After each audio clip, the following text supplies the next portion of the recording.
Welcome back to A4A2 Media. Today I have a quick one for you guys on how to locate and utilize the Red Alert 2 effect. So initially what you're going to want to do is go up to Media, click and drag your clip to the timeline.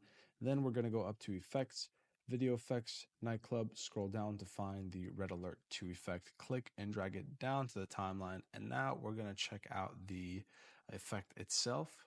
Okay, so what we can do is either find a moment within a clip or the timeline where this effect would be useful.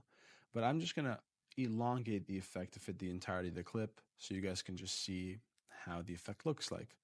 Now, also with the effect being highlighted, we can go up to the special effects tab and we can mess with the strength of this effect, right? So we can make it stronger or less stronger. And we can also add keyframes to this effect. And we have a video on that as well. So let's check it out.